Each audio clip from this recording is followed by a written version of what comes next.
person that I'm most pissed off at right now is me. Yeah, I'm mad at myself. This post-Backlash episode of Raw opened up with CM Punk talking about Paul Heyman's betrayal at WrestleMania, before being confronted by the wise man himself and the rest of the new unnamed faction. Good, where you at? Where you at, Penguin? Come on. Understand that whatever words you choose, they will be your last. Then Rollins says Paul Heyman was your best friend. You made his life hell on the road to WrestleMania. You're gaslighting the world. Rollins is sick and tired of Punk ruining his life as Breakker heads down to ringside and a brawl ensues. And Punk now wastes a little time going after Breakker with a microphone, and Punk and Breakker now. Then just as you think, oh, CM Punk is outnumbered, here comes Jey Uso and Sami Zayn to even the odds. And Breakker, look at the power of it. And the world champ is here! And Breakker back into the fray! Overall, a fun little opening segment as they continue to build this new faction. We're in that time of the year before the road to SummerSlam really gets going, so a lot of what's happening right now feels partially filler, but I expect the next member of Seth's group to be added closer to Money in the Bank since that's going to be a huge weekend for them. I highly doubt they're going to do it at Saturday night's main event, but I could be wrong. I also love CM Punk and I hope he isn't caught in a faction feud for the whole year. Let's smash out a few dream matches here and there. Let's keep it interesting. Next up, we saw the return of Pat McAfee to the announce table, who is cleared for speaking again. And then we saw a really fun Gable Penta match, as you'd expect between two of the best wrestlers on this entire roster. Eventually, a top rope Mexican destroyer sends Chad Gable to La La Land, spiking him on his head. Lands on his feet. Are you kidding me? Mexican destroyer drops Gable on his head for the win.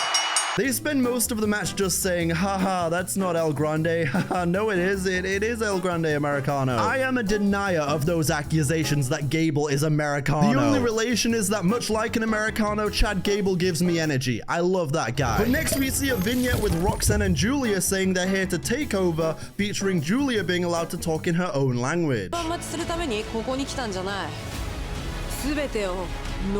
Which, as I've said before, I absolutely love when superstars are allowed to speak in their native language. These two women will be in the main event later on. We then see a backstage segment in the Judgment Day Clubhouse, which saw Dominic Mysterio figuring out time zones. And her movie's going great. Only thing was, she said good morning, but it's nighttime here.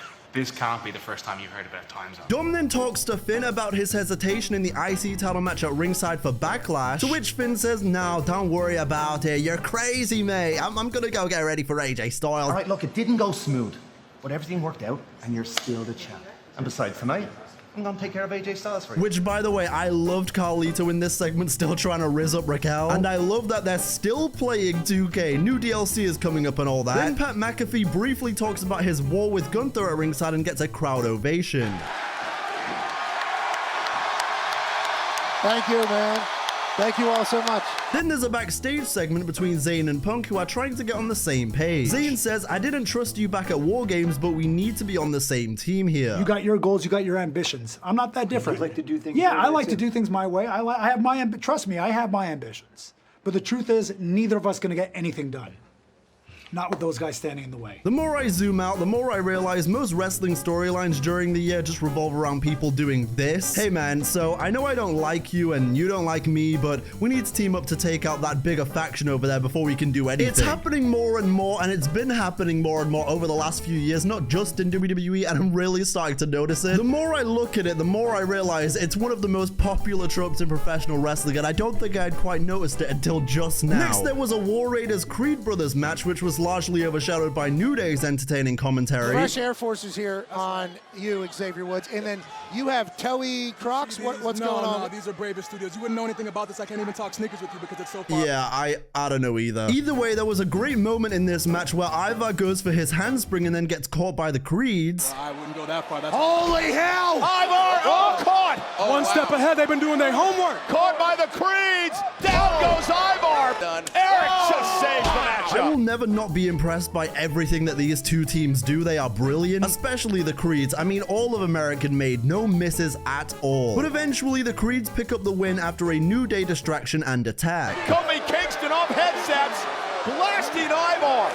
And the Brutus Ball.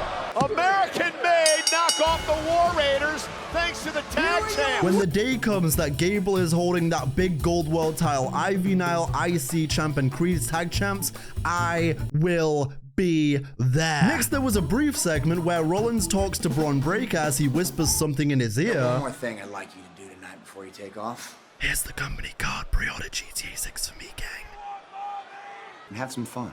Then we see a wholesome entrance for Jey Uso.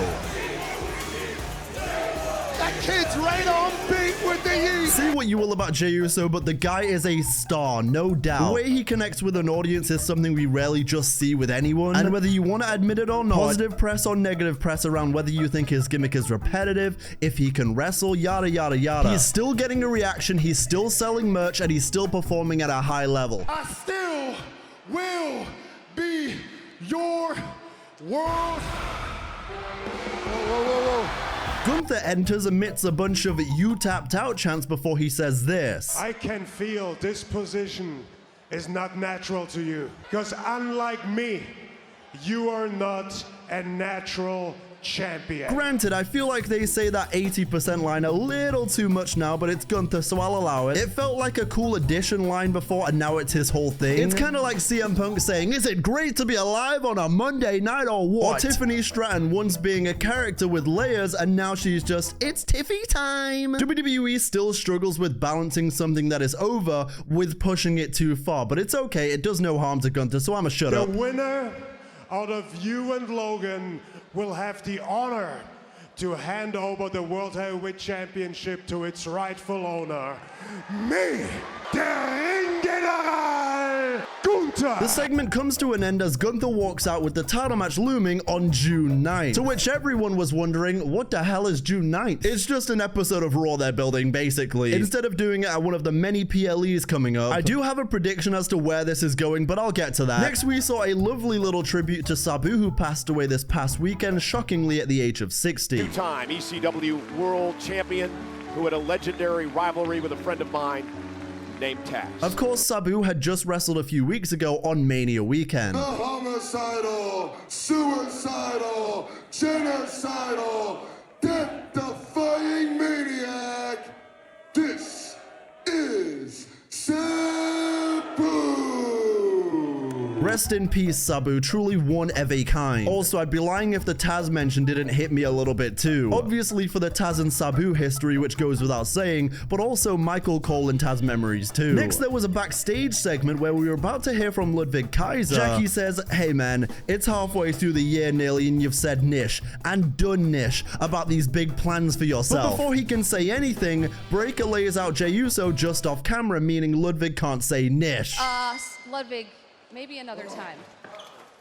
Now here's my prediction, and it may just be a spoiler. Dare I throw out the idea of Ludwig winning Money in the Bank and cashing in on Gunther, who shockingly just beat Jey, and he cashes in on Gunther, ending Imperium once and for all? Because it feels like they're low-key in the background building both Theory and Waller splitting in these side segs, but also Ludwig doing something too. And even though he wasn't in this episode, I feel like they're building Karrion Kross up a little bit in these side segments as well. And it almost feels like they're kind of saying, okay, this guy could win Money in the Bank, but this guy could as well. We could be going here or there. Now, of course, it could all just be filler and just them getting on TV, but I disagree. I think this is happening. Or Ludwig wins Money in the Bank and Gunther has Ludwig in his pocket again to get revenge on Jey for embarrassing him at Mania and on June 9th. Anyway, I'd be considered crazy if I said to you in 2015 that Bullet Club would be mentioned on WWE TV, but these two former leaders of the Bullet Club go one-on-one. Balor versus Styles was next, and it goes without saying, but it was a match that delivered.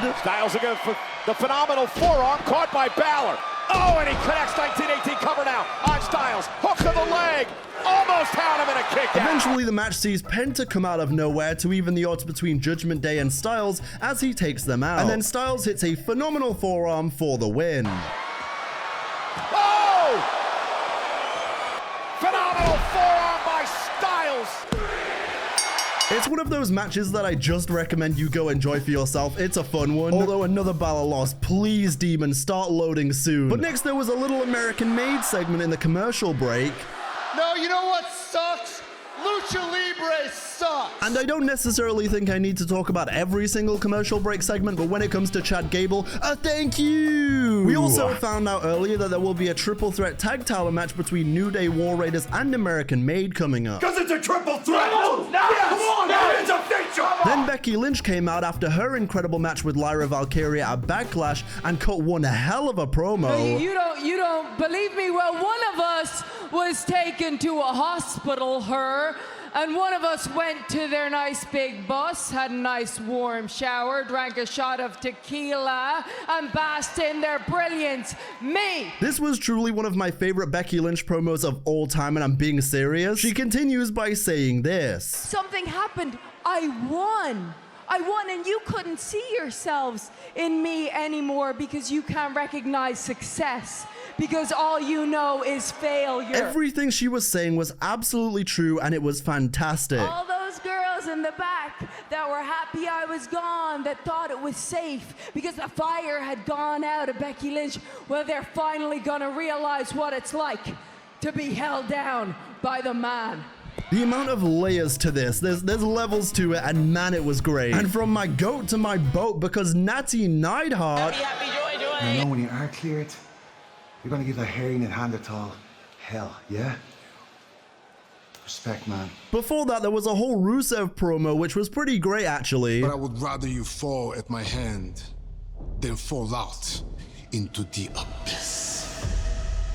This promo for me was the closest we've been to those AEW ones, and I really liked it. I said this already though, character development is cool, but let's move on from Alpha Academy sooner rather than later. Because I, as a viewer, with all due respect to the Alpha Academy, I'm not too impressed by you beating up Akira Tozawa. During that Natty segment, Adam Pearce also made it official that Sheamus will take on Waller next week. Now it was time for the main event, Ripley and World Champion Iyo Sky against Roxanne and Giulia, of which we saw this during Rhea's entrance.